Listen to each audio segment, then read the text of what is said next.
Bienvenue chez Audible. Nous vous souhaitons une bonne écoute.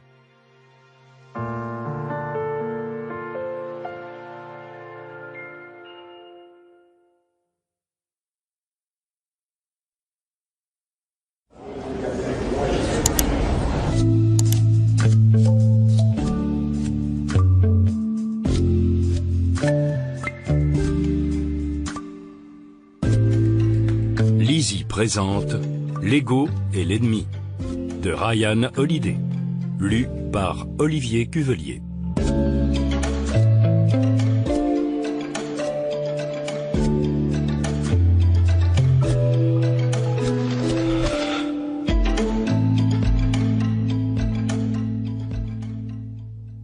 Celui qui s'efforce de vous réconforter, ne croyez pas, sous ces mots simples et calmes, qui parfois vous apaisent, qu'il vit lui-même sans difficulté. Sa vie n'est pas exempte de peine et de tristesse qui le laissent bien en deçà d'elle. S'il en eût été autrement, il n'aurait pas pu trouver ces mots-là. Rainer Maria Rilke. Le prologue qui fait mal. Ce livre ne parle pas de moi, mais puisqu'il parle d'ego, je vais répondre à la question qu'il serait hypocrite de ma part de prétendre ne pas y avoir pensé. Mais qui suis-je pour écrire ce livre? Mon histoire n'est pas particulièrement importante pour les leçons qui vont suivre, mais je voudrais vous la raconter succinctement pour donner le contexte. Car l'ego, j'en ai fait l'expérience à chacun de ces stades de ma vie, l'aspiration, la réussite et l'échec. Et encore, et encore. À 19 ans, pressentant une opportunité incroyable qui allait transformer ma vie, j'ai arrêté les études. Les mentors se disputaient mon attention et me chouchoutaient. Puisqu'on considérait que je faisais mon chemin, j'étais le jeune en vue. Le succès a vite été au rendez-vous. Après avoir été le plus jeune cadre dans une agence de chasseurs de tête à Beverly Hills, j'ai participé à la signature de contrats et des sessions de travail avec un certain nombre de grands groupes de rock. J'ai été conseiller pour des ouvrages qui se sont vendus à des millions d'exemplaires et qui ont créé leur propre genre littéraire. Quand j'ai eu 21 ans, je suis devenu stratégiste pour la célèbre marque de vêtements American Apparel. Peu après, j'ai été nommé directeur marketing. À 25 ans, j'ai publié mon premier livre, un best-seller du jour au lendemain, même s'il a fait polémique, avec ma tête en grand sur la couverture. Un studio a posé une option pour créer une émission télé sur ma vie. Au cours des années suivantes, j'ai accumulé de nombreux privilèges dus au succès. Influence, plateforme, presse, ressources, argent, et même une petite notoriété. Plus tard, j'ai fondé une société reposant sur ces atouts où j'ai travaillé avec des clients connus qui me payaient bien. Je faisais le genre de boulot qui m'a conduit à tenir des conférences et à me rendre à des événements prestigieux. Avec la réussite vient la tentation de se raconter une histoire, d'arrondir les angles, d'effacer les coups de chance et de saupoudrer le tout d'un peu de mythe. Vous savez de quoi je parle, la sorte de récit initiatique des combats herculéens pour atteindre la grandeur malgré les vents contraires, dormant à même le sol, renié par mes parents, souffrant de mon ambition. C'est un genre de narration dans lequel votre talent devient votre identité, et vos accomplissements deviennent votre valeur. Mais une histoire comme celle-ci n'est jamais vraiment honnête ni utile. En vous la racontant, je viens de laisser beaucoup d'aspects de côté. Comme par hasard, j'ai omis de mentionner le stress et les tentations. Les chutes vertigineuses et les erreurs, toutes les erreurs, n'ont pas été retenues pour le montage de la bobine finale. Il y a des choses dont je me passerais bien de parler. Un lynchage en public de la part d'un individu que j'admirais et qui m'a laissé si mal en point que j'ai fini aux urgences. Ou encore le jour où j'ai manqué de courage et que j'ai dit à mon patron que je ne pouvais pas m'occuper du montage et que je reprenais mes études. Je le pensais vraiment. La nature éphémère de se retrouver au palmarès des meilleures ventes, ça a duré une semaine. La séance de signature où un seul lecteur m'a demandé une dédicace. La société que j'avais fondée qui a implosé et que j'ai dû reconstruire. 2 fois. Voici des exemples de moments que j'ai tout bonnement mis de côté. Quoi qu'il en soit, Cette image plus complète n'est qu'une fraction d'une vie, mais elle a le mérite de toucher davantage les notes importantes, du moins celles qui le sont pour ce livre, à savoir l'ambition, l'accomplissement et l'adversité. Personnellement, je ne crois pas aux révélations. Il n'y a pas qu'un seul moment qui transforme un individu. Il y en a plusieurs. Pendant environ 6 mois en 2014, c'était comme si ces moments-là s'enchaînaient. Tout d'abord, American Apparel, l'entreprise où j'ai effectué mon meilleur travail, frôlait la faillite et avait des millions de dollars de dettes. Ce n'était plus qu'une coquille vide. Le fondateur, que j'avais admiré dans ma jeunesse, a été remercié sans plus de cérémonie par le conseil d'administration dont il avait choisi les membres. Il en était réduit à squatter chez un ami. Puis, l'agence artistique dans laquelle j'avais fait mes armes s'est retrouvée dans une situation similaire, traînée devant les tribunaux par des clients envers lesquels la société était fortement endettée. Au même moment, un autre de mes mentors a cumulé les dérapages, mettant simultanément un point final à notre relation. Moi, j'avais construit ma vie autour de ces gens. Je les avais admirés et ils m'avaient formé. Je comptais sur leur stabilité, financière, émotionnelle, psychologique. C'était essentiel pour mon existence et mon amour-propre. Et pourtant, ils implosaient sous mes yeux, l'un après l'autre. Les rouages se grippaient. Passer de l'envie de ressembler à quelqu'un toute sa vie, à refuser de devenir comme lui, est une sorte de coup du lapin, auquel on ne peut pas s'attendre. Je n'étais pas plus à l'abri de cette dissolution moi-même. Au pire moment, les problèmes que j'avais négligé de régler dans ma vie ont refait surface. Malgré ma réussite, je me suis retrouvé à la case départ dans la ville où tout avait commencé, stressé et débordé, ayant renoncé à ma liberté si chèrement acquise parce que je ne savais pas refuser une bonne occasion de gagner de l'argent, ni le frisson d'une bonne crise.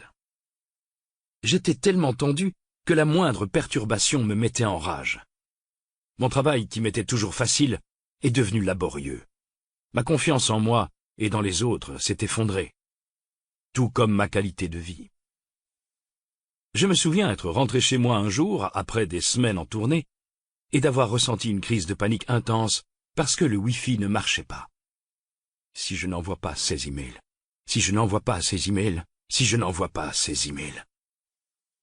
On croit faire ce que nous sommes supposés faire.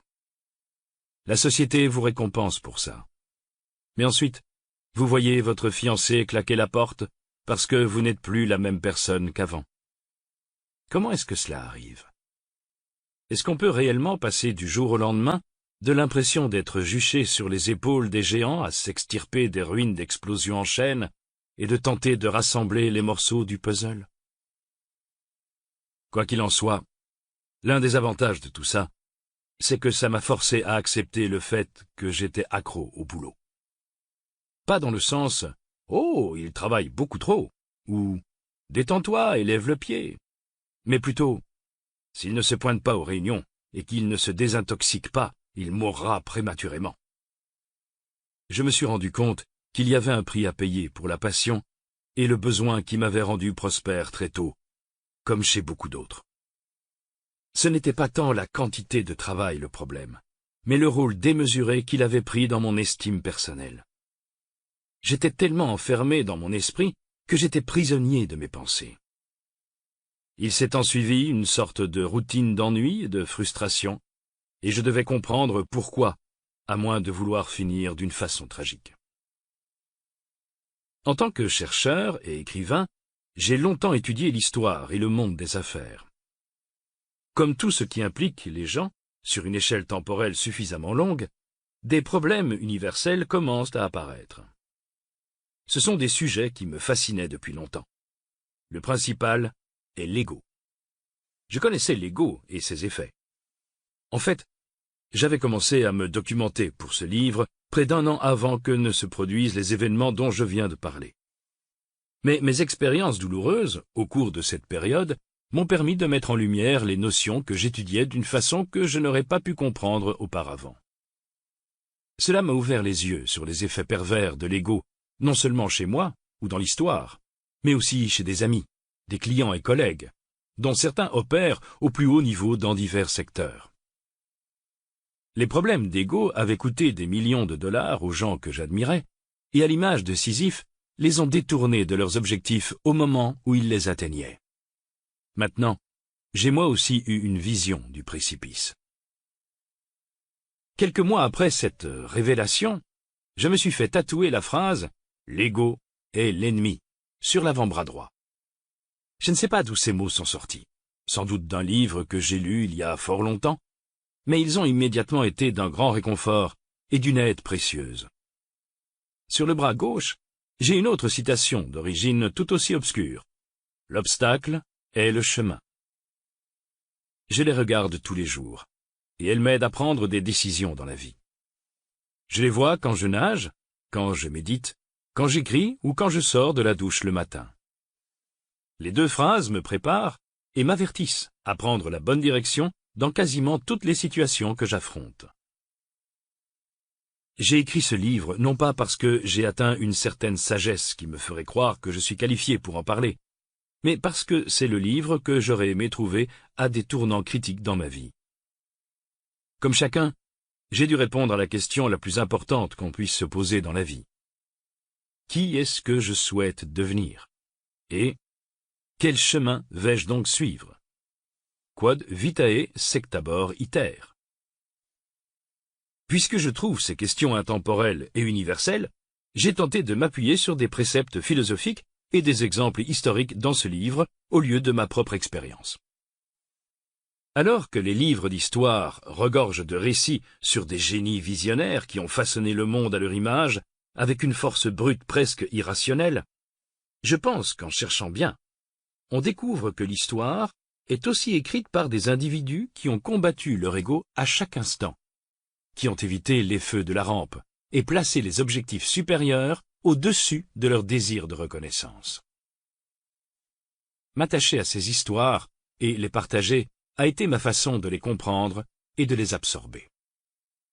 Comme mes autres livres, cet ouvrage est profondément influencé par les préceptes de la philosophie des stoïciens et des autres grands penseurs classiques.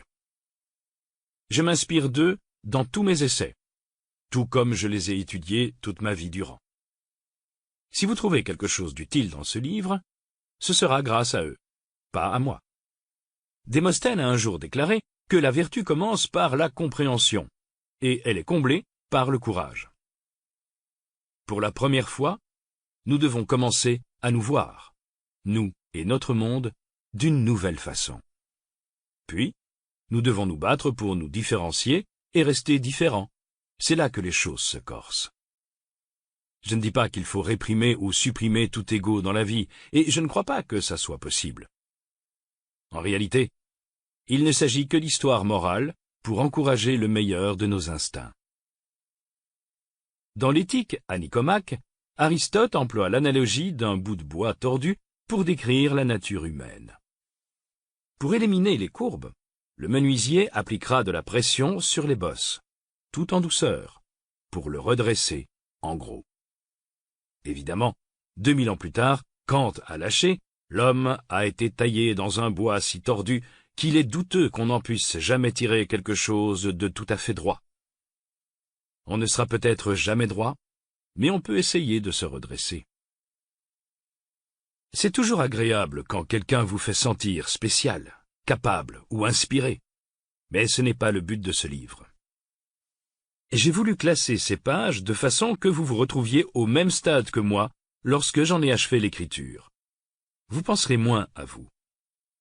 J'espère que vous serez moins investi dans l'histoire que vous racontez sur votre propre spécificité, et par conséquent, que vous serez libre d'accomplir la tâche que vous vous êtes donnée et qui changera le monde. Introduction. Le principe fondamental est de ne pas se tromper soi-même. On est toujours la personne la plus facile à tromper. Richard Feynman. Vous êtes peut-être jeune et débordant d'ambition. Vous êtes peut-être jeune et en difficulté. Vous avez peut-être déjà gagné vos 2 premiers millions, signé votre première grosse affaire, été choisi pour intégrer une élite, ou peut-être avez-vous déjà accompli pas mal de choses. Vous êtes peut-être étonné de voir combien c'est vide là-haut. Peut-être que vous guidez d'autres personnes qui traversent une crise. Peut-être que vous venez d'être licencié. Peut-être que vous venez de toucher le fond. Quelle que soit votre situation, quoi que vous fassiez, votre pire ennemi vit déjà en vous. Votre ego. Vous vous dites « Non, pas moi, personne ne me traite d'égocentrique ». Il se peut que vous vous soyez toujours considéré comme quelqu'un d'assez équilibré. Mais pour les personnes qui ont de l'ambition, du talent, une passion et le potentiel de les réaliser, l'ego pousse justement sur ce terreau. C'est précisément ce qui nous rend si prometteurs en tant qu'hommes de réflexion, d'action, de création, et en tant qu'entrepreneurs. C'est ce qui nous pousse au sommet de notre domaine, qui nous rend vulnérables à ce côté obscur de l'âme. Mais attention, il ne s'agit pas d'un livre sur l'ego au sens freudien du terme. Freud aimait expliquer l'ego par une analogie. Notre ego est le cavalier sur le dos d'un cheval, avec nos motivations inconscientes représentant l'animal, tandis que l'ego tente de le diriger. Aujourd'hui, les psychologues modernes emploient le mot « égotiste » en référence à une personne dangereusement centrée sur elle-même et qui méprise les autres. Toutes ces définitions sont correctes, mais ont peu de valeur en dehors d'un cadre médical. L'ego que nous rencontrons le plus fréquemment a une autre définition. Une croyance malsaine en notre propre importance. L'arrogance. L'ambition égocentrique. C'est la définition qui sera employée ici. Il s'agit de l'enfant capricieux en chacun de nous, celui qui choisit d'arriver à ses fins, malgré tout, malgré les autres. Le besoin d'être meilleur que, plus que, reconnu pour, au-delà de toute utilité raisonnable. C'est ça, l'ego. C'est le sentiment de supériorité et de certitude qui dépasse les limites de la confiance et du talent. C'est quand la notion de soi et du monde devient si démesurée qu'elle commence à déformer la réalité qui nous entoure. C'est quand, comme l'a dit l'entraîneur de football américain Bill Walsh, la confiance en soi se transforme en arrogance. L'assurance devient de l'entêtement et l'estime de soi devient désinvolture imprudente. C'est l'ego qui, comme a mis en garde l'écrivain Cyril Connolly, nous aspire vers le bas comme la loi de la gravité. Dans ce sens, l'ego est l'ennemi de ce que vous désirez et de ce que vous possédez.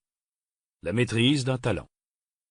Il vous empêche d'avoir une vision d'artiste, de bien collaborer avec les autres, de fidéliser et avoir du soutien, de pouvoir reconduire vos réussites et les conserver.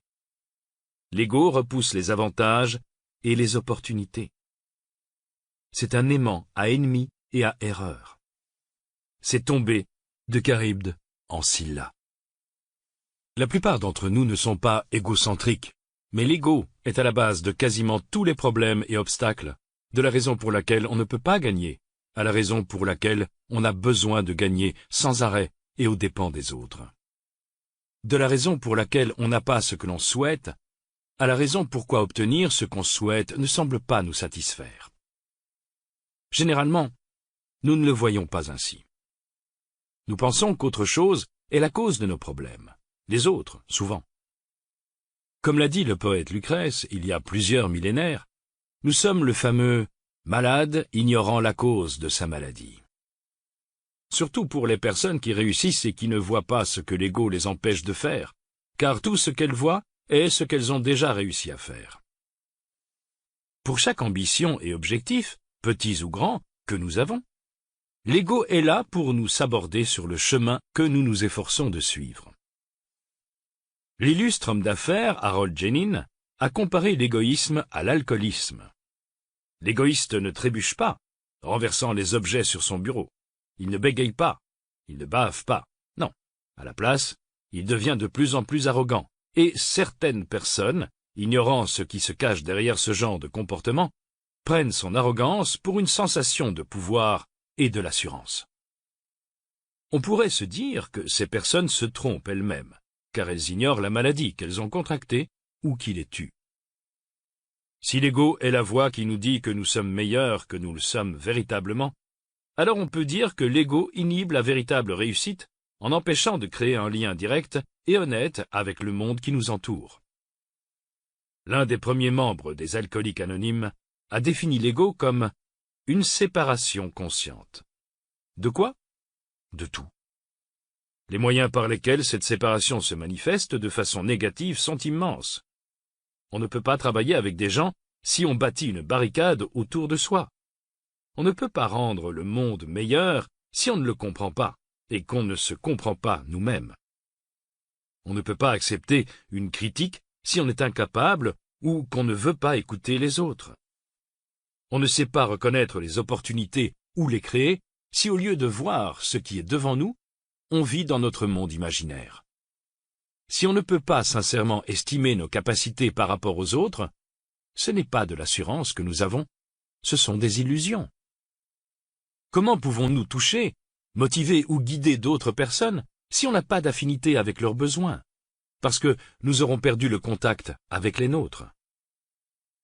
Les performances de l'artiste Marina Abramović disent sans détour « Si on commence à croire à notre grandeur, c'est la fin de notre créativité. » Il n'y a que le confort qui retienne l'ego. Poursuivre un grand objectif, que ce soit dans le domaine des affaires, de l'art ou du sport, est souvent terrifiant. L'ego calme cette peur. Il apaise ce sentiment d'insécurité. En remplaçant les parties rationnelles et conscientes de l'âme par des fanfaronnades et de l'égocentrisme, notre ego nous dit seulement ce que nous voulons entendre, au moment opportun. Mais c'est un remède express, avec des conséquences à long terme. L'ego a toujours été présent, mais maintenant, il s'est enhardi. Plus que jamais, notre culture ravive les flammes des égos. Il n'a jamais été aussi facile de s'exprimer, de se mettre en avant. On peut se vanter de nos objectifs auprès de nos millions de fans et de partisans, des choses que seuls les stars du rock et les leaders emblématiques pouvaient faire autrefois. On suit et on interagit avec nos idoles sur Twitter. On lit des livres, on consulte des sites, on regarde des conférences TED, Technology, Entertainment and Design. On étanche sa soif au robinet de l'inspiration et de validation comme jamais. Il existe des apps pour ça. On peut se proclamer PDG d'une société qui n'existe que sur le papier. On peut annoncer un scoop sur les réseaux sociaux et laisser affluer les félicitations. On peut publier des articles sur soi dans des médias qui étaient autrefois des sources vérifiées de journalisme objectif. Certains le font plus que d'autres, mais tout est une question de degré. En dehors des progrès technologiques, désormais, il faut croire en notre singularité avant toute chose. On nous dit de voir grand, de vivre les choses à fond, d'être mémorable et d'oser. On pense que la réussite demande une vision audacieuse ou un projet radical. Après tout, n'étaient-ce pas les atouts que possédaient les fondateurs de cette société ou cette équipe championne du monde? Mais c'était pourtant le cas, non? On voit des démarches risquées et des célébrités partout dans les médias. Désireux de réussir à notre tour, on tente d'inverser la bonne attitude, la bonne pose. On pressent un lien de causalité qui n'existe pas. On suppose que les symptômes de la réussite sont pareils que la réussite elle-même, et naïvement, on confond le produit dérivé avec la cause. Évidemment, l'ego a fonctionné pour certains. Beaucoup d'hommes et de femmes dont l'histoire a retenu le succès étaient notoirement égoïstes. Mais les plus grands ratés de l'histoire l'étaient aussi. Et ils étaient bien plus nombreux. Mais nous sommes les jouets d'une culture qui nous pousse à jeter les dés, à prendre le pari, à ignorer les risques. Quel que soit le stade auquel vous vous trouvez, l'ego s'y trouve aussi. À un moment donné dans la vie, les gens se retrouvent à l'un de ces trois stades. On aspire à quelque chose, on essaie de laisser notre marque dans l'univers. On a connu la réussite, peut-être un peu, peut-être souvent. Ou on a échoué, récemment, continuellement. La plupart d'entre nous sont à des stades où ils sont portés par un désir profond, jusqu'à ce qu'ils réussissent. Ils réussissent jusqu'à ce qu'ils échouent, ou qu'ils aspirent à mieux, et après avoir échoué, ils peuvent recommencer à aspirer ou réussir. L'ego est l'ennemi à chaque étape de ce chemin. Dans un sens, l'ego est l'ennemi de la construction, de la maintenance et de la récupération.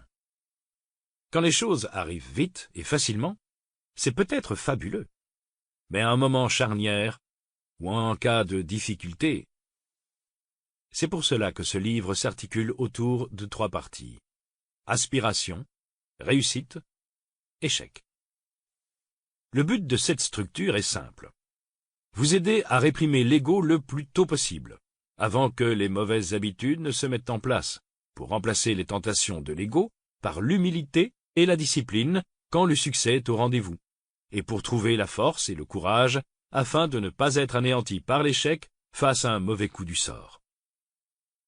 En gros, ça nous aidera à rester humble dans l'aspiration, bienveillant dans la réussite, résilient dans l'échec.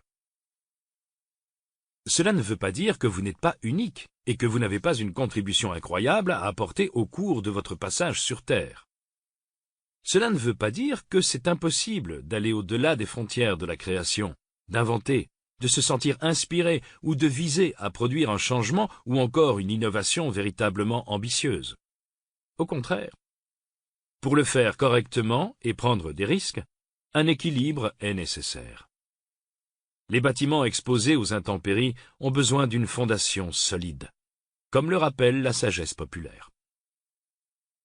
Et maintenant, le livre que vous êtes en train d'écouter se fonde sur une supposition optimiste. Votre ego n'est pas un monstre que vous êtes obligé de rassasier sans arrêt. Il peut se gérer.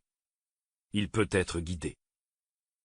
Dans ce livre, je parle de William Tecumseh Sherman, Katharine Graham, Jackie Robinson, Eleanor Roosevelt, Benjamin Franklin, Bill Walsh, Bélisaire, Angela Merkel, George C. Marshall. Auraient-ils pu accomplir ce qu'ils ont fait, sauver des entreprises chancelantes, développer l'art de la guerre, intégrer le monde du baseball, révolutionner l'attaque en football, s'opposer à la tyrannie, gérer les malheurs avec courage, si leur ego les avait laissés déracinés et nombrilistes? C'était leur sens de la réalité et leur conscience, celle que l'écrivain et stratège Robert Greene a dit qu'on devait aimer comme une araignée dans sa toile, qui était au cœur de leur art, de l'écriture, du design, des affaires, du commerce et leadership de génie. Ce que nous découvrons en étudiant ces personnalités, c'est qu'elles étaient ancrées dans la réalité, avisées et résolument réelles. Certaines n'étaient pas totalement dépourvues d'ego, mais elles savaient le réprimer, le canaliser, le soumettre quand nécessaire. Ces personnes étaient grandes, et pourtant, elles étaient humbles. Oui, mais attendez, un tel avait un ego démesuré, et il a eu beaucoup de succès. Et Steve Jobs, alors? Et Kanye West? On tente de justifier le pire des comportements en pointant du doigt les cas particuliers. Mais personne n'a véritablement du succès parce qu'il est fantasque, déconnecté de la réalité ou nombriliste. Même si ces traits de caractère sont corrélés ou associés à certains individus bien connus, il y en a d'autres. L'addiction, la maltraitance d'eux-mêmes et des autres, la dépression, les manies. En fait, ce que nous voyons lorsque nous étudions ces personnes, c'est qu'elles ont réalisé le meilleur quand elles combattaient ces impulsions, troubles ou défauts. Ce n'est que libéré de l'ego et de ses bagages qu'on peut obtenir le meilleur de soi. C'est pour cette raison que je parle également de personnes telles que Howard Hughes, le roi perse Xerxès, John DeLorean, Alexandre le Grand et d'autres cas édifiants d'individus qui ont perdu le sens des réalités et qui ont clairement illustré les risques de l'ego. Nous verrons le dur prix à payer pour cette leçon, celui de la misère et de l'autodestruction. Nous verrons que même ceux qui réussissent le mieux oscillent souvent entre humilité et ego, avec les problèmes que cela engendre. Lorsque l'ego est mis de côté, s'impose la réalité. Ce qui remplace l'ego est l'humilité, certes, mais l'humilité est l'assurance béton. Considérant que l'ego est artificiel, ce genre de confiance peut compter beaucoup. L'ego se vole. La confiance se gagne. L'ego est autoproclamé. Son étalage n'est qu'artifice. L'un vous prépare, l'autre vous perturbe. C'est la différence entre puissant et nocif. Comme vous l'entendrez dans les pages qui suivent, cette assurance a envahi un général modeste et sous-estimé de l'armée américaine et l'a transformé en guerrier et fin stratège durant la guerre de Sécession. L'ego a envahi un autre général puissant et influent durant ce même conflit et l'a mené à la misère et l'ignominie. De l'assurance et de l'ego, l'une a envahi une scientifique allemande discrète et en a fait une nouvelle sorte de leader et une véritable force de la paix. L'autre a pris deux esprits scientifiques du XXe siècle, également brillants et téméraires, et les a emportés dans le tourbillon de la gloire et de la célébrité, avant de briser leurs espoirs contre les rocs de l'échec, de la faillite, du scandale et de la folie. L'une a guidé l'une des pires équipes de l'histoire de la NFL jusqu'au Super Bowl en seulement 3 saisons, devenant l'une des principales dynasties dominant ce sport. Entre-temps, d'innombrables entraîneurs, des politiques, des entrepreneurs et des écrivains ont surmonté les mêmes difficultés seulement pour succomber à l'inévitable probabilité de céder leur place à quelqu'un d'autre. Certains apprennent l'humilité, d'autres écoutent l'ego. Certains sont préparés contre les vicissitudes du destin, les positives comme les négatives. D'autres ne le sont pas. Alors, que choisirez-vous? Qui serez-vous? Vous avez choisi ce livre audio parce que vous pressentez que vous aurez à répondre à cette question un jour ou l'autre, consciemment ou pas. Alors, on s'y met. Première partie. L'aspiration. Là, on s'apprête à faire quelque chose. On a un but, une vocation, un nouveau départ. Chaque grand voyage commence ici. Et pourtant, nous sommes trop nombreux à ne jamais atteindre notre destination. La plupart du temps, l'ego est le coupable. On se construit en se racontant des histoires fantaisistes, on prétend qu'on a tout compris, on laisse l'étoile briller, puis s'éteindre, et on ne sait pas pourquoi. Ce sont des symptômes de l'ego contre lesquels l'humilité et la réalité sont les remèdes. Quelles que soient vos aspirations, l'ego est votre ennemi. On dit que c'est un chirurgien téméraire, que sa main ne tremble pas quand il s'opère lui-même, et qu'il est souvent également téméraire en n'hésitant pas à soulever le voile mystérieux de l'aveuglement qui lui masque les difformités de sa propre conduite. Adam Smith. Vers 374 avant Jésus-Christ, Isocrate, l'un des plus célèbres professeurs de rhétorique d'Athènes, a écrit une lettre à un jeune homme dénommé Démonique. Isocrate était l'ami du père, récemment disparu, du garçon, et voulait lui prodiguer des conseils sur la façon de suivre l'exemple paternel, des conseils pratiques et moraux, communiqués sous forme de maximes nobles, selon Isocrate. Il s'agissait de préceptes pour les années à venir, selon ces termes. Comme beaucoup d'entre nous, Démonique était ambitieux. C'est pour cette raison que Isocrate lui avait écrit pour le mettre en garde des dangers sur le chemin de l'ambition. Isocrate a commencé par informer le jeune homme que ce qui te convient surtout, c'est la décence, la modestie, la justice, la modération. Car c'est en toutes ces choses que paraît consister le mérite des jeunes gens.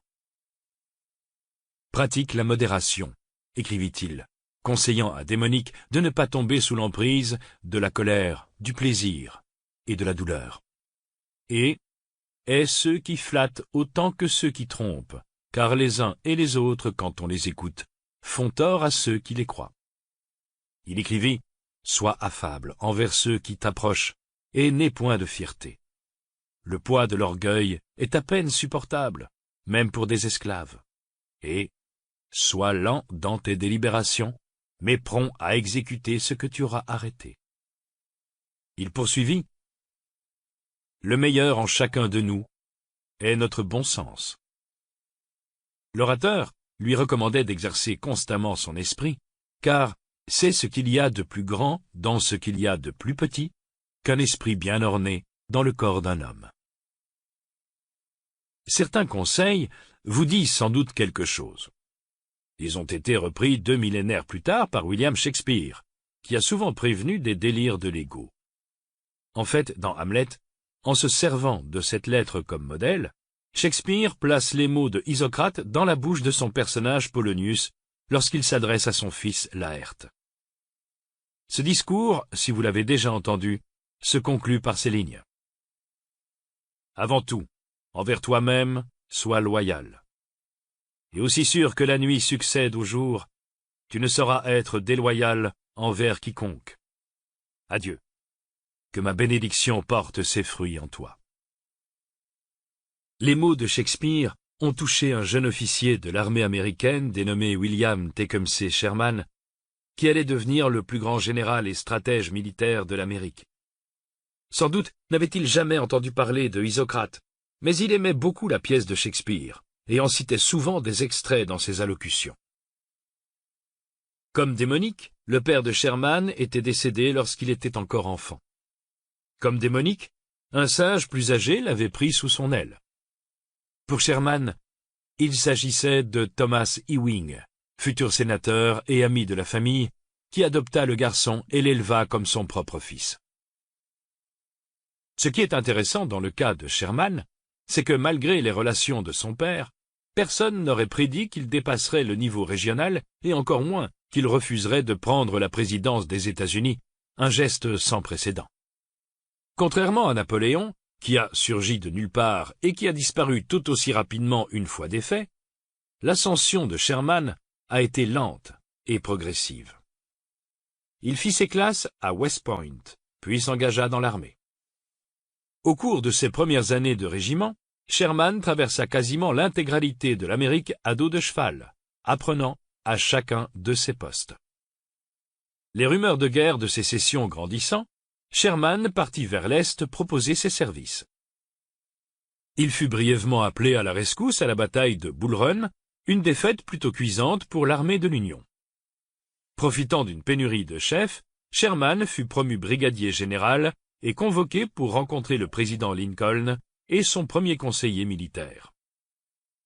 À plusieurs occasions, Sherman avait parlé librement de stratégie et de plan d'action avec le président, mais au terme de cette rencontre, il fit une demande étonnante.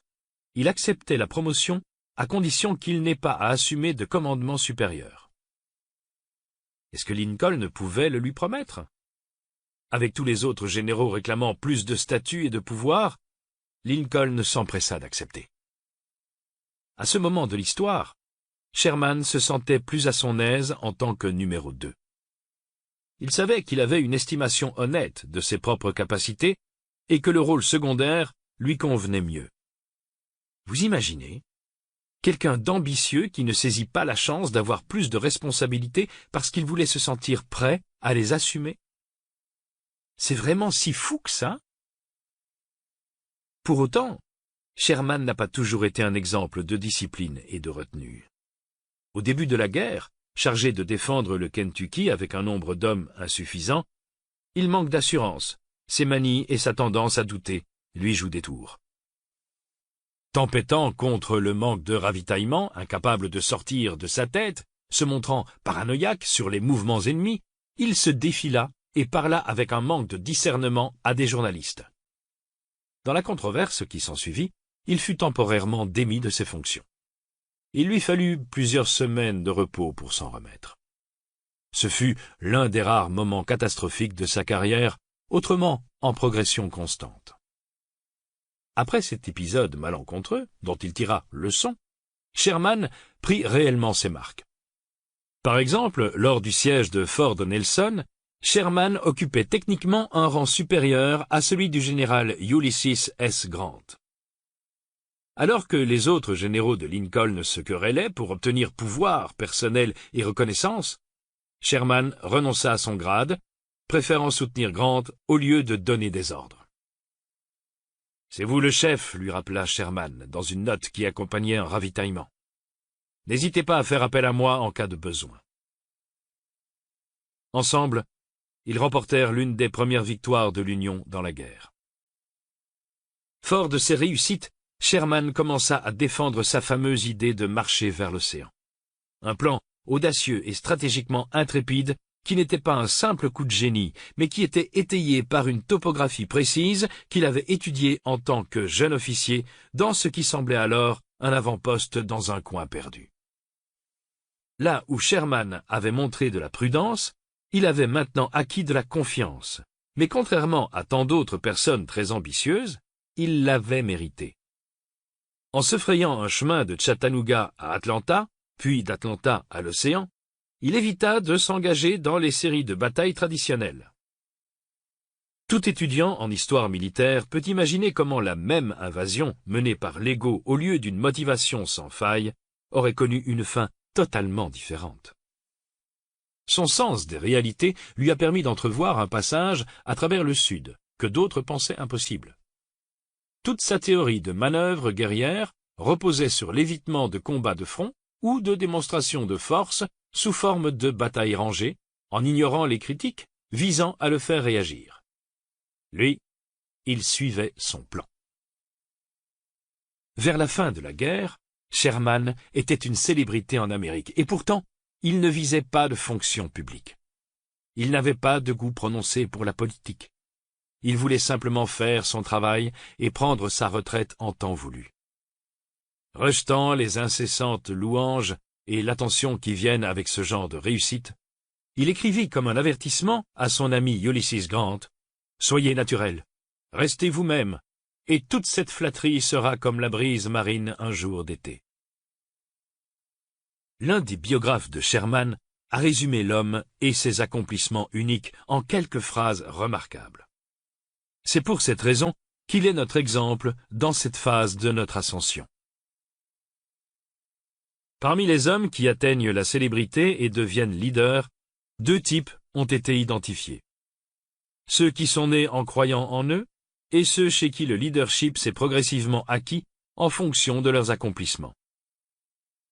Pour ces derniers, leur propre réussite est toujours une surprise. Ces fruits en sont encore plus délicieux, mais il faut y goûter avec prudence, en se demandant si tout ceci n'est pas qu'un rêve. C'est dans ce doute que se cache la véritable modestie, pas le simulacre d'un autodénigrement hypocrite, mais la modestie de la modération, dans le sens grec du terme. Il s'agit d'assurance, pas de pose. On se demande alors, si croire en soi ne dépend pas de véritable réussite, alors de quoi cela dépend-il? La réponse qui revient trop souvent alors qu'on est juste en train de démarrer est rien.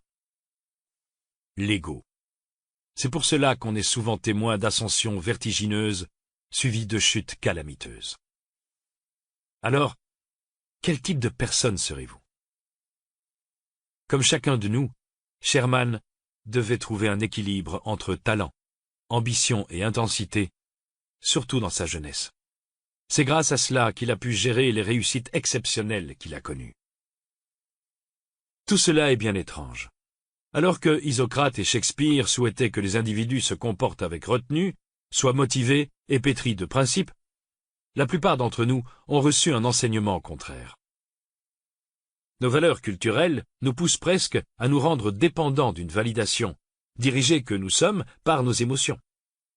Pendant toute une génération, parents et enseignants se sont attachés à renforcer l'estime de soi de chacun.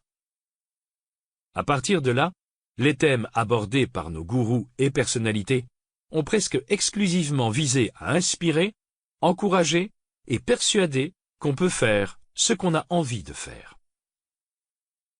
En réalité, cela nous rend faibles. Oui, vous, avec tout votre talent et vos belles promesses de petit garçon merveilleux ou de petite fille qui ira loin.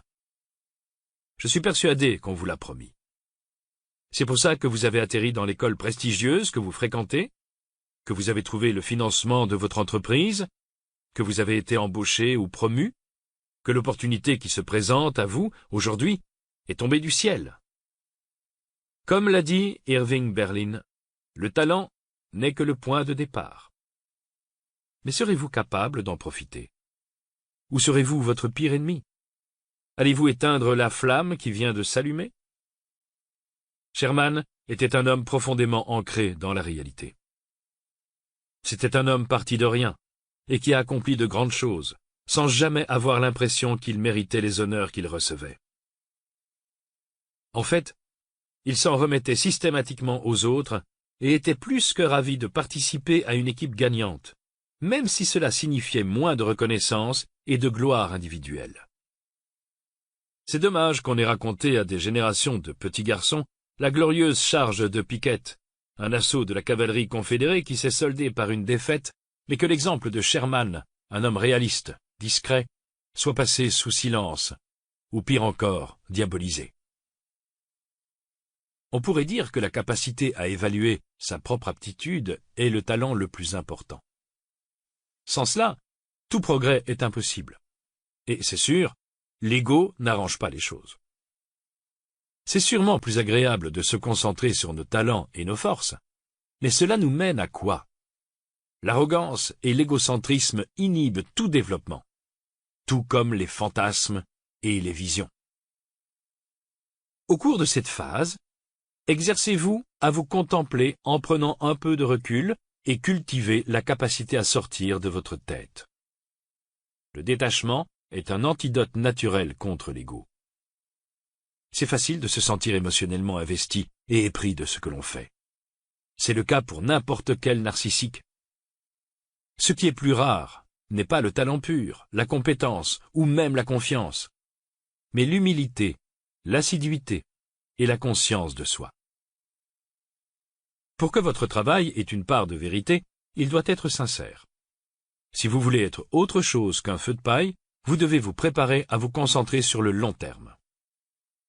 Même si nous voyons grand, nous apprendrons que nous devons agir et vivre modestement pour pouvoir réaliser nos ambitions.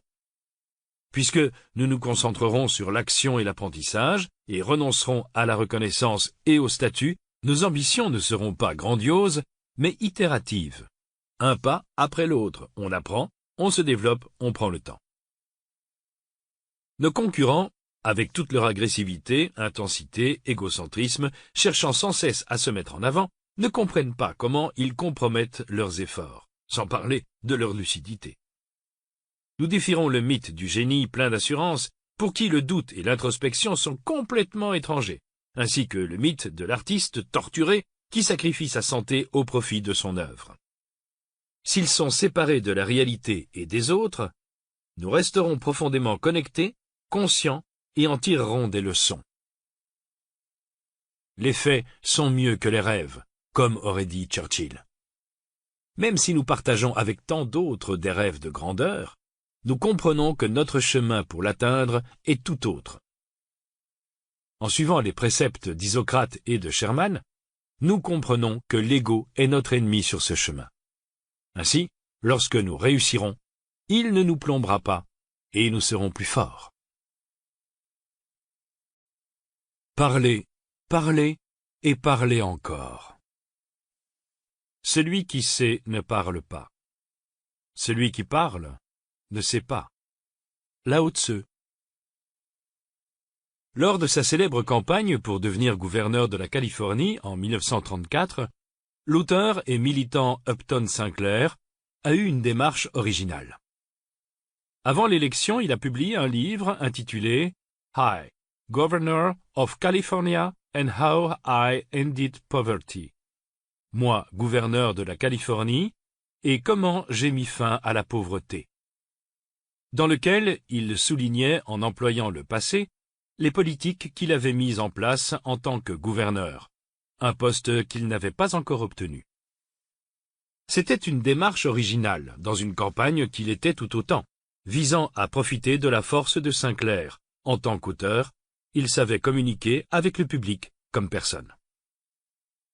Sinclair avait peu de chances de gagner l'élection et sa campagne était mal partie lorsque son livre est sorti. Mais les observateurs de l'époque ont immédiatement remarqué son effet, non pas sur les électeurs, mais sur Sinclair en personne. Comme Carey McWilliams a plus tard écrit sur la campagne électorale de son ami qui a échoué, Upton n'avait pas seulement compris qu'il perdrait, mais il semblait avoir perdu tout intérêt dans la campagne. Dans son imagination débordante, il avait déjà tiré un trait sur le « moi » gouverneur de la Californie. Alors, pourquoi se donnerait-il la peine de jouer le jeu? Le livre de Sinclair a été un best-seller et sa campagne un échec. Il a perdu l'élection par 250 000 votes, soit de plus de 10 points. Il a été battu à plate couture dans une des premières élections modernes. Ce qui s'est produit est clair. Son discours a précédé sa campagne et sa volonté de combler le fossé s'est effondrée. La plupart des hommes politiques n'écrivent pas de livres, mais ils vont de l'avant pareillement. C'est une tentation qui touche tout le monde, les beaux discours qui remplacent les actions. Le champ libre, qu'est-ce qui vous passe par la tête? Demande Facebook. Composer un nouveau tweet, un site Twitter, Tumblr, LinkedIn, notre boîte mail, notre smartphone, la section commentaires en bas de l'article que vous venez de lire. Des espaces vides qui implorent d'être remplis par des pensées, des photos, des récits. Par ce que nous allons faire, par comment les choses devraient ou pourraient être, par ce que l'on espère qu'il arrivera. La technologie qui vous pose des questions vous aiguillonne et vous sollicite, de façon quasiment universelle. Le genre de performance qu'on fait sur les réseaux sociaux est positif. C'est davantage « laissez-moi vous dire que les choses vont très bien. Regardez à quel point je suis génial, que la vérité, j'ai peur, c'est difficile, je ne sais pas. » Au début de tout chemin, nous sommes excités et nerveux, alors nous cherchons à trouver réconfort à l'extérieur plutôt qu'intérieurement.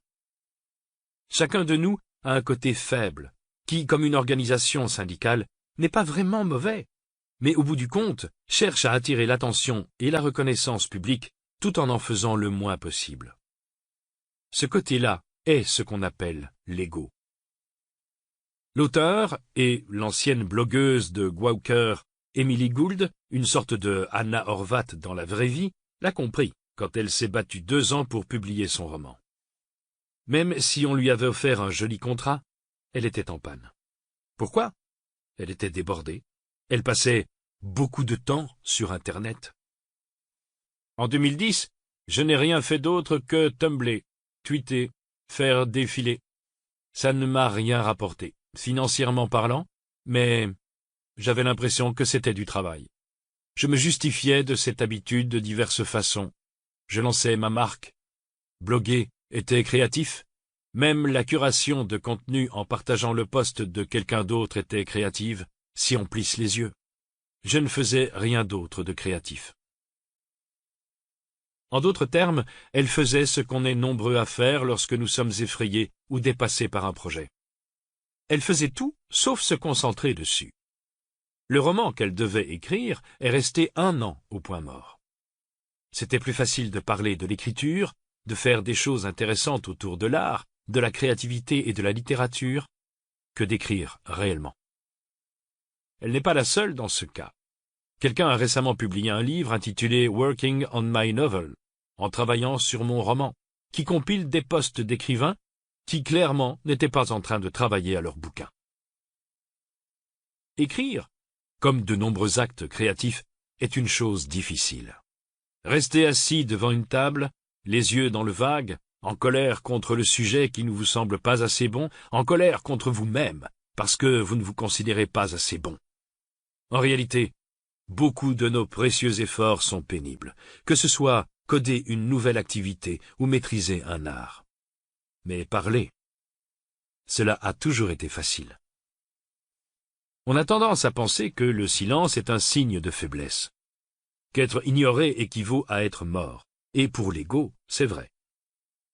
Alors on parle et on parle encore, comme si notre vie en dépendait. En réalité, le silence est une force, en particulier au début d'un voyage. Le philosophe Kierkegaard, qui détestait les journaux et leurs baratins, nous a mis en garde. La rumeur précède la véritable discussion, et exprimer ce qui n'est encore qu'une pensée affaiblit l'acte en y coupant court. Et c'est ce qui est si insidieux quand on parle. N'importe qui peut parler de lui.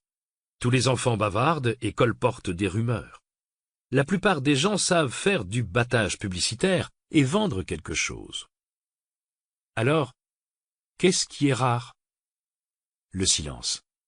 La capacité de ne pas se mêler délibérément à la conversation et subsister sans sa validation.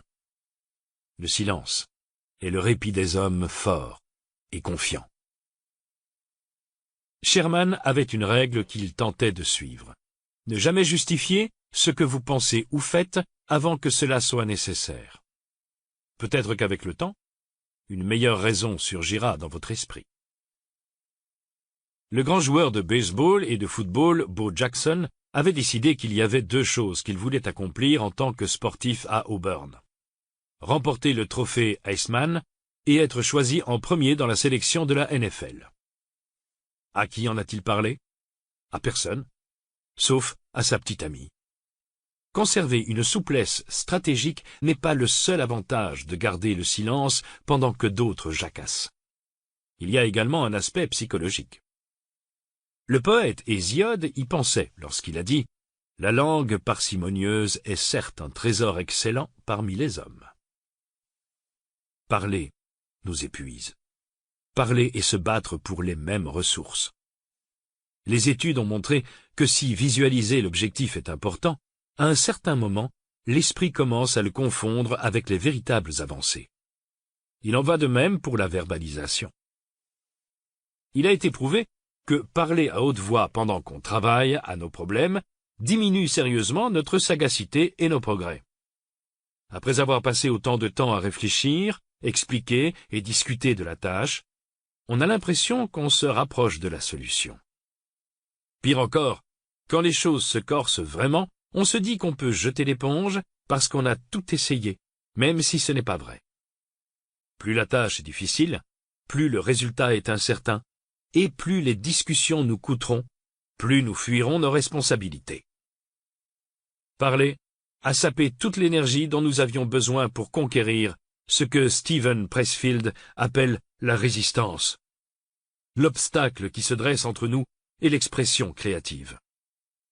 La réussite demande 100% de nos efforts, et parler dissipe une partie de ces efforts avant que l'on puisse les utiliser. Nous sommes nombreux à succomber à cette tentation, notamment lorsque nous sommes submergés, stressés ou surchargés de travail. Dans notre phase de construction, la résistance sera une source constante d'inconfort. Parler, et s'écouter parler, s'adresser à un public, est comme une thérapie. Je viens de passer 4 heures à en parler. Ça ne compte pas? En effet, ça compte pour du beurre. Faire du bon travail est une lutte.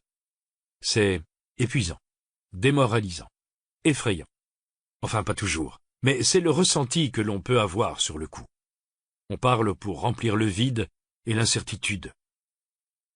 Le vide, a dit un jour Marlon Brando, un acteur très calme, est terrifiant pour la plupart des gens. C'est comme si nous étions assaillis par le silence, ou que nous y étions confrontés, notamment si nous avons laissé notre ego nous mentir au fil des ans. Ce qui est préjudiciable pour une bonne raison. On fait du meilleur travail en nous battant contre le vide, en l'affrontant, au lieu de nous efforcer à le faire disparaître. Mais face au challenge personnel, que ce soit une recherche dans un nouveau domaine, monter une affaire, produire un film, s'assurer les services d'un mentor ou encore avancer dans une cause importante, est-ce que vous cherchez le répit dans un discours ou foncez tête baissée dans la mêlée? Réfléchissez. Ce n'est pas ce que fait la voix d'une génération. En fait, à bien y penser, on se rend compte que ces voix parlent peu. C'est une chanson, un livre, un discours. Le volume de travail peut paraître faible, mais ce qui est dedans est concentré et impactant. Ces gens travaillent discrètement dans un coin. Ils transforment leur trouble intérieur en produit, et un jour, en silence. Ils ignorent leurs envies de reconnaissance avant d'agir. Ils parlent peu. Peu leur importe que d'autres en public, sous les projecteurs, obtiennent la meilleure part. Ce n'est pas vrai. Ils sont trop occupés à travailler pour faire quoi que ce soit d'autre. Mais quand ils s'expriment, c'est mérité. le seul lien entre le travail et le bavardage est que l'un tue l'autre. Laissez les autres se féliciter pendant que vous suez dans votre labo ou salle de sport ou que vous battez le pavé. Fermez ce trou, celui au milieu de votre visage qui peut vous vider de votre force vitale. Et regardez ce qui se passe. Regardez comment vous vous améliorez. Être ou faire? Au cours de sa période de formation, l'esprit n'est pas entaché par la guerre avec le reste du monde. L'âme est comme un bloc de marbre de Paros brut, prêt à être façonné en quoi? Orison Swett Marden. L'un des grands stratèges et spécialistes militaires du XXe siècle est un homme dont peu soupçonnent l'existence. Il s'appelait John Boyd. C'était un merveilleux pilote de chasse, un professeur et penseur hors pair. Après avoir combattu en Corée, il est devenu chef instructeur à la Fighter Weapons School sur la base aérienne de Nellis. On le surnommait 40-Second Boyd pour illustrer le fait qu'il pouvait, à partir d'une position désavantageuse, prendre l'avantage sur un adversaire en moins de 40 secondes. Quelques années plus tard, il fut appelé au Pentagone où son véritable travail commença. D'un côté, ce n'est pas étonnant que le commun des mortels n'ait jamais entendu parler de John Boyd. Il n'a jamais publié de livre, seulement un rapport technique. Il n'y a que peu de vidéos de lui, et les médias ne l'ont jamais cité. Malgré 30 années de service exemplaire, Boyd n'a jamais dépassé le rang de colonel. De l'autre côté, ces théories ont transformé les manœuvres de guerre dans quasiment toutes les branches de l'armée, non seulement de son vivant, mais par la suite également. Les avions de chasse F-15 et F-16, des engins révolutionnaires, étaient ses projets favoris. Il a principalement exercé son influence en tant que conseiller. À travers des briefings légendaires, il a enseigné à quasiment toute une génération de grands stratèges militaires. Sa participation à des plans militaires pour l'opération Bouclier du désert s'est faite sous forme de réunions en direct avec le secrétaire à la Défense, pas de façon publique ni officielle. Son premier levier pour appliquer les changements a été actionné par une succession d'élèves qu'il a protégés, instruits et inspirés. Aucune base militaire ne porte son nom. Aucun navire de guerre non plus. Il a pris sa retraite, pensant qu'il serait oublié, vivant modestement de sa pension dans un petit appartement. Il comptait plus d'ennemis que d'amis. Et si cette trajectoire inhabituelle avait été délibérée? Et si cela lui avait donné plus d'influence? Serait-ce déraisonnable de le penser? En fait, Boyd vivait simplement la leçon qu'il tentait d'enseigner à tous les jeunes prometteurs qu'il prenait sous son aile, qui avaient selon lui le potentiel de devenir quelqu'un, d'être quelqu'un de différent. Les stars montantes à qui il a enseigné ont sans doute beaucoup en commun avec nous. Le discours que Boyd a tenu à l'un de ses protégés en 1973 l'illustre parfaitement. Pressentant qu'il était arrivé à un point critique dans la vie d'un jeune officier, Boyd le convoqua à une réunion. Comme tout bon élève, le soldat était peu sûr de lui et impressionnable. Il cherchait la promotion et voulait réussir. Il était comme une feuille qui pouvait être soufflée dans n'importe quelle direction. Boyd le savait. Il lui a tenu un discours qu'il tiendrait de nombreuses fois jusqu'à devenir une tradition et un rite initiatique pour toute une génération de nouveaux chefs militaires. Tiger, un jour tu atteindras une bifurcation sur ta route, et il faudra que tu décides quelle direction prendre. Boyd s'aida de ses mains pour illustrer son propos. Si tu pars par là, tu pourras devenir quelqu'un. Il faudra que tu fasses des compromis, et il faudra que tu renonces à tes amis. Mais tu seras un membre du club, tu seras promu, et tu auras de bonnes missions. Boyd marqua une pause pour clarifier l'alternative. Ou bien, tu peux partir par là et faire quelque chose, pour ton pays, pour ta base, pour toi-même. Si tu décides que tu veux faire quelque chose, tu ne seras peut-être pas promu, tu n'auras peut-être pas de bonnes missions, et tu ne seras certainement pas le chouchou de tes supérieurs. Mais tu n'auras pas à te compromettre. Tu resteras fidèle à tes amis et à toi-même. Ton travail pourra peser dans la balance. Devenir quelqu'un ou faire quelque chose. Il y a souvent un appel dans la vie. C'est à ce moment qu'il faudra prendre une décision.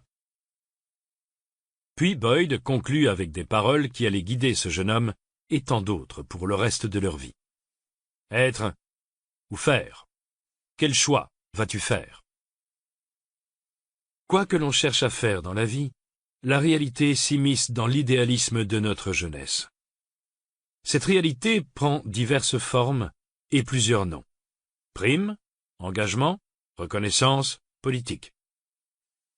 Dans tous les cas, cela peut rapidement nous réorienter de faire à être. C'est passer de gagner à prétendre. Et l'ego participe continuellement à cette déception. C'est pour ça que Boyd souhaitait que les jeunes gens comprennent que si on ne fait pas attention, on peut facilement se retrouver corrompu par le poste que l'on visait. Alors, comment éviter de dérailler? On tombe souvent amoureux d'une image représentative de la réussite. Dans l'univers de Boyd, le nombre d'étoiles sur vos épaules ou la nature et le lieu de votre mission pourraient facilement passer pour un semblant de réalisation de soi-même. Pour d'autres, c'est l'intitulé de leur poste, l'école qu'ils ont fréquentée, le nombre d'assistants qui les entourent, l'emplacement de leur parking réservé, les bourses qu'ils ont obtenues, leur accès privilégié au PDG, leur bulletin de paye ou leur nombre de fans. Les apparences sont trompeuses.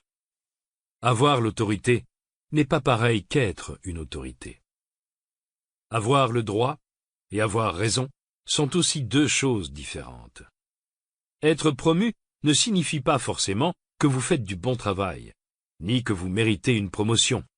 On appelle ça échouer vers le haut dans de telles bureaucraties. Impressionner des gens est très différent qu'être réellement impressionnant. Alors, avec qui êtes-vous? Quel côté allez-vous choisir? Tel est le questionnement que la vie nous propose. Boyd avait mis au point un autre exercice. En rendant visite ou en s'adressant à des groupes d'officiers de l'Air Force, il écrivait sur le tableau noir en gros caractères les mots « devoir »,« honneur »,« nation ». Puis, il les raturait et les remplaçait par « fierté »,« pouvoir »,« avidité ». Il voulait souligner que de nombreux systèmes et structures dans l'armée, ceux par lesquels les soldats doivent passer pour obtenir des promotions, peuvent corrompre les valeurs qu'ils veulent défendre. L'historien Will Durant a déclaré qu'une nation naissait stoïque et mourait épicurienne. C'est la triste vérité que Boyd illustrait en stigmatisant les vertus qui tournent mal. Combien de fois en avons-nous été témoins dans notre vie, dans le domaine sportif, dans nos relations avec les autres, nos projets ou nos proches? Ainsi agit l'ego. Il efface ce qui est important et le remplace par ce qui ne l'est pas. Beaucoup de gens veulent changer le monde, et c'est une bonne chose. On veut être le meilleur dans notre domaine. Personne n'a envie d'être une coquille vide, mais dans la pratique, lequel des 3 mots que Boyd a écrits sur le tableau noir va vous y conduire? Lequel exercez-vous actuellement? Qu'est-ce qui vous anime? Le choix que nous propose Boyd est une question d'objectif. Quel est le vôtre? Que venez-vous faire ici? Un objectif vous aide à répondre à la question « être » ou « faire ». Si ce qui vous importe est votre réputation, votre insertion, votre aisance dans la vie, alors votre voie est claire. Dites aux gens ce qu'ils ont envie d'entendre. Recherchez l'attention par un travail discret, mais important. Acceptez les promotions et suivez la route que les personnes performantes prennent dans votre domaine. Faites vos preuves, cochez les cases, prenez le temps qu'il faut et laissez les choses telles qu'elles sont. Cherchez à gonfler votre renommée, votre salaire, votre titre et profitez-en. Un homme est travaillé par ce sur quoi il travaille, a déclaré Frédéric Douglass. Il en savait quelque chose. Il avait été esclave et il avait constaté ce que ça faisait à tout le monde, y compris aux esclavagistes. Une fois libre, il a vu que les choix que les gens faisaient à propos de leur carrière, de leur vie, avaient les mêmes effets. Ce qu'on choisit de faire avec son temps et ce qu'on choisit de faire pour l'argent nous travaille. Boyd savait que le chemin de l'égocentrique exige de nombreux compromis. Mais si votre objectif vous dépasse, accomplir quelque chose, vous prouver quelque chose, alors soudain, tout devient à la fois plus facile et plus compliqué. Plus facile dans le sens où vous savez désormais ce qu'il faut faire et ce qui est important à vos yeux. Les autres choix s'effacent, car ce ne sont pas vraiment des choix, plutôt des distractions. C'est une question d'action, pas de reconnaissance.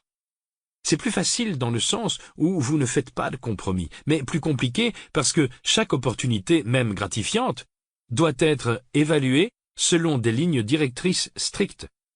Est-ce que cela m'aide à réaliser mon objectif? Est-ce que ça me permet de faire ce que je dois faire? Est-ce que je suis égoïste ou désintéressé? Évidemment, il ne s'agit pas de « qui ai-je envie d'être dans la vie ?» mais de « qu'est-ce que j'ai envie de faire dans la vie ?» En mettant de côté l'intérêt personnel, on se pose la question « quelle vocation est-ce que ça sert? Quels principes gouvernent mes choix? Est-ce que je veux être comme les autres ou faire quelque chose de différent ?» En d'autres termes, c'est plus compliqué parce que tout ressemble à un compromis. Il n'est jamais trop tard, mais plus on se pose ces questions tôt, mieux c'est. Boyd a indéniablement changé et fait progresser son domaine comme nul autre, depuis les théoriciens militaires Sun Tzu et von Clausewitz. Il était surnommé Genghis John pour sa façon de ne jamais laisser un obstacle ou un adversaire l'empêcher de faire ce qu'il devait faire. Il y avait un prix à payer pour ses choix. On l'appelait le ghetto-colonel à cause de son mode de vie spartiate. À sa mort, on a retrouvé chez lui des milliers de dollars sous forme de chèques, de notes de frais non encaissées, émis par des sociétés privées, qu'il assimilait à des pots de vin. Ce n'était pas de sa faute s'il n'a jamais dépassé le grade de colonel. Il avait été retenu à plusieurs reprises pour des promotions. En l'oubliant, l'histoire l'a puni pour le travail qu'il a effectué. Pensez-y la prochaine fois que vous vous sentirez être en droit, la prochaine fois que vous confondrez la célébrité et le rêve américain. Pensez à la façon dont vous pourriez vous mesurer avec un grand homme comme lui. Pensez-y la prochaine fois que vous aurez ce choix à faire. Est-ce que j'en ai besoin? Ou est-ce qu'il s'agit d'ego? Êtes-vous prêt à prendre la bonne décision? Ou est-ce que les récompenses brillent encore au loin? Être ou faire? La vie est un appel constant. L'éternel étudiant. Ne pas laisser les fantômes revenir et dire « Mon entraînement n'était pas suffisant ». Inscription à l'école de formation des pompiers de New York.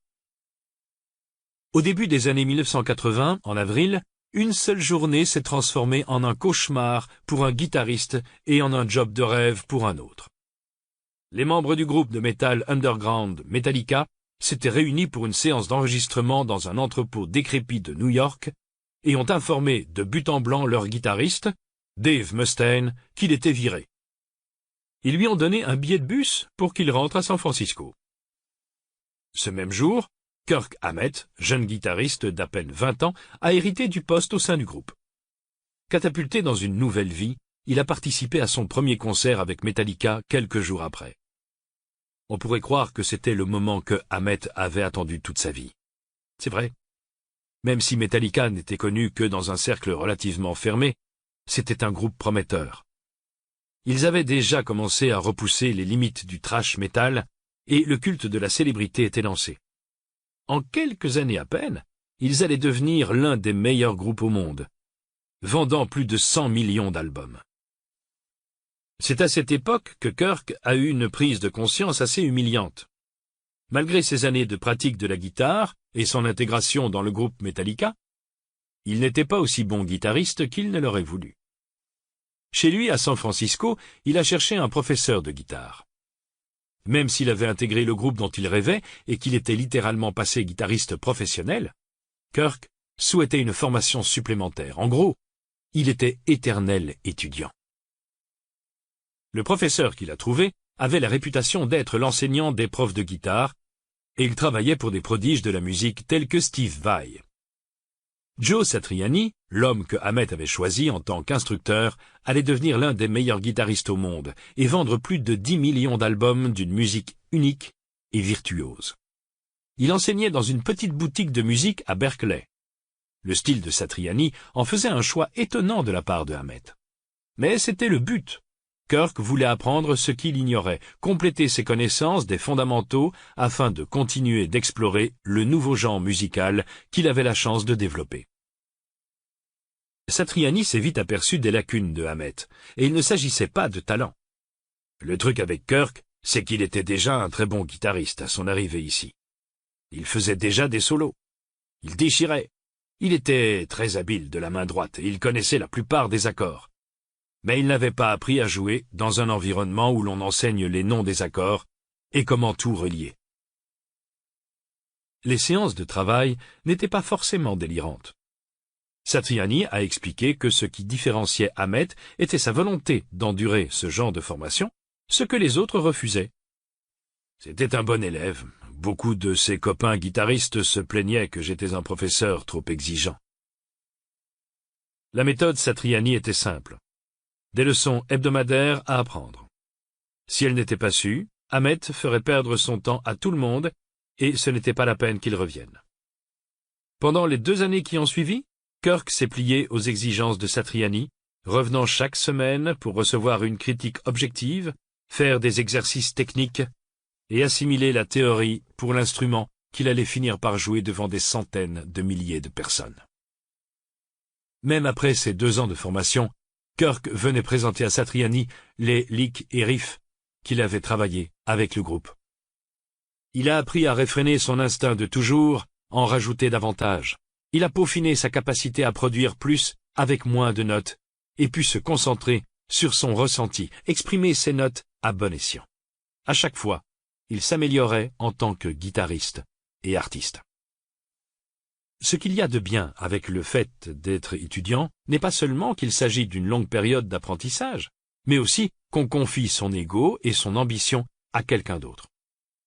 L'ego est limité par une sorte de plafond imposé. Tout le monde sait qu'il vaut mieux ne pas dépasser le maître qui l'instruit. Si on s'en remet à son maître, on se subsume. On ne peut pas faire semblant ou raconter des salades. Une éducation ne peut pas être piratée. Il n'y a pas moyen d'y couper au quotidien. Autrement, le maître vous laisse tomber. Personne n'aime penser que quelqu'un d'autre est meilleur que soi, ou qu'il nous reste beaucoup à apprendre. On veut en avoir fini. On veut être prêt. On est occupé et surchargé. C'est pour ça que réévaluer ses talents à la baisse est l'une des choses les plus difficiles à faire dans la vie. Mais c'est presque toujours un passage obligé de la maîtrise. Prétendre savoir est notre vice le plus dangereux, car il nous empêche de nous améliorer. Une auto-évaluation rigoureuse est le remède. Quels que soient vos goûts en matière de musique, le résultat a été que Ahmet est devenu l'un des meilleurs guitaristes métal au monde, menant le thrash metal d'un mouvement underground à un genre universel dynamique. Avec ses leçons, Satriani a peaufiné sa propre technique et a lui-même fait beaucoup de progrès. L'élève et le professeur ont tous deux rempli des stades et remanié le paysage musical. De son côté, le champion d'arts martiaux mixtes plusieurs fois titré, Frank Shamrock, a inventé un système pour entraîner les combattants qu'il appelle « plus, moins, égal ». Pour progresser, chaque combattant a besoin d'un adversaire meilleur que lui pour apprendre de lui, d'un adversaire moins bon que lui pour le former et d'un adversaire de force équivalente pour se défier. L'objectif de la formule de Shamrock est simple. Obtenir un retour réel et constant de ce qu'ils savent et ignorent sous tous les angles. Cela élimine tout ego qui s'emballe, la peur qui fait douter de nous et toute paresse qui nous donnerait envie de nous la couler douce. Comme l'a fait remarquer Shamrock, les idées fausses qu'on a de soi nous détruisent. Moi, je veux toujours rester apprenti. C'est la philosophie des arts martiaux. Il faut utiliser cette humilité comme un outil. on se place sous l'autorité de quelqu'un en qui on a confiance. Cela commence par accepter le fait que d'autres en sachent plus que vous et que vous pouvez bénéficier de leurs connaissances. Puis, en recherchant et détruisant les illusions que vous avez sur vous-même. Avoir un état d'esprit d'apprenti ne se limite pas au sport ou à la musique. Un scientifique doit aussi connaître les principes fondamentaux de la science et les découvertes faites dans son domaine. Un philosophe doit avoir des connaissances approfondies et savoir qu'il sait peu de choses, comme Socrate. Un écrivain doit connaître les grands classiques, mais aussi lire ce que ses contemporains écrivent. Un historien doit connaître l'histoire antique et moderne, en plus de sa spécialité. Les sportifs professionnels ont des entraîneurs, et même les hommes politiques puissants ont des conseillers et des mentors. Pourquoi? Pour devenir des spécialistes et le rester, ils doivent tous connaître le passé, le présent et le futur. Ils doivent assimiler les connaissances fondamentales dans leur domaine et leur environnement sans se fossiliser et rester coincés à une époque. Ils doivent apprendre continuellement.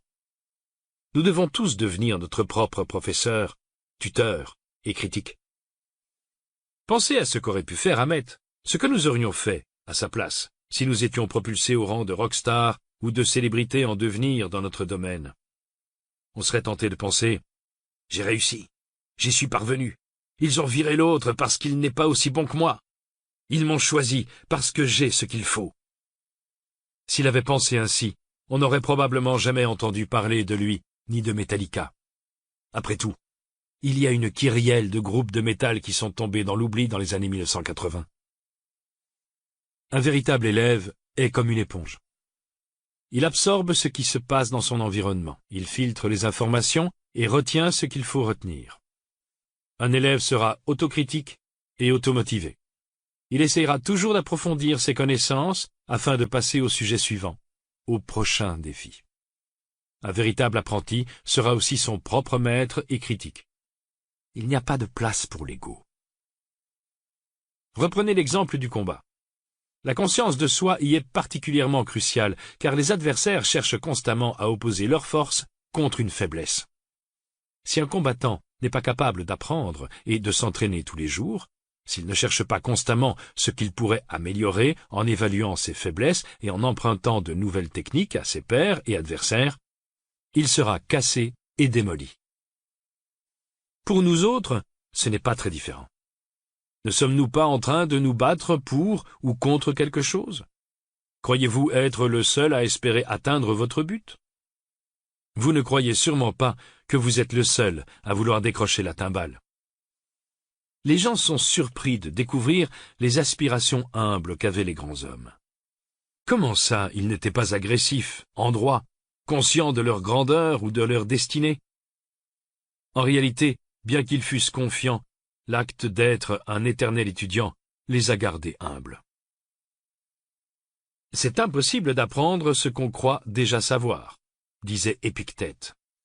On n'apprend rien si on croit déjà savoir.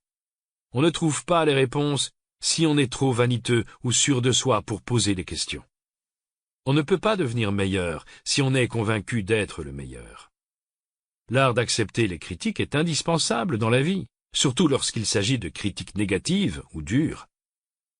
On ne doit pas seulement accepter la critique, mais la solliciter activement, chercher le négatif quand nos amis, notre famille et notre cerveau nous disent qu'on réussit bien.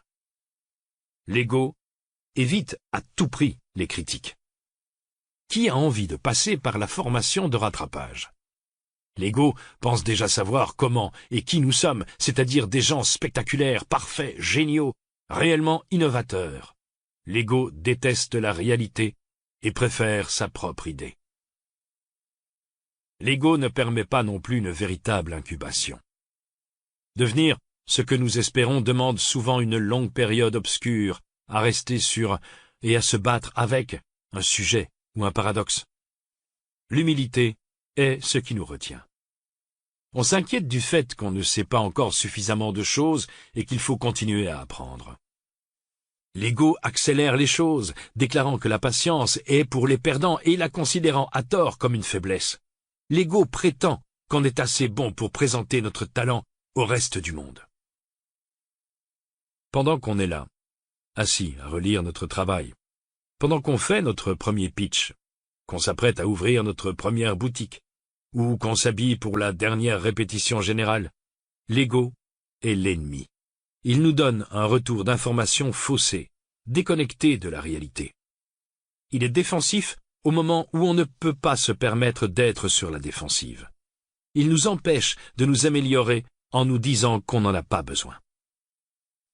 Et ensuite, on se demande pourquoi on n'obtient pas les résultats escomptés, pourquoi les autres sont meilleurs que nous, pourquoi leur réussite est plus durable que la nôtre. Aujourd'hui, les livres n'ont jamais été aussi bon marché. Les cours sont gratuits. Il n'existe plus de barrière entre les enseignants et nous. Merci la technologie.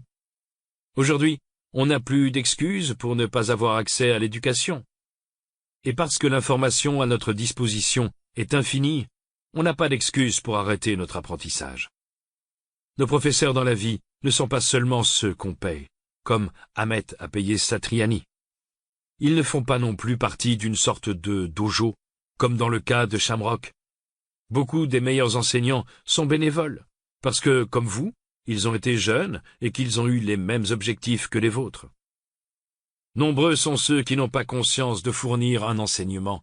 Ce sont simplement des modèles, voire des figures historiques dont les leçons survivent dans les livres et les essais. Mais l'ego nous rend si entêtés et hostiles à la critique qu'il nous éloigne des professeurs de vie ou les place hors de notre portée.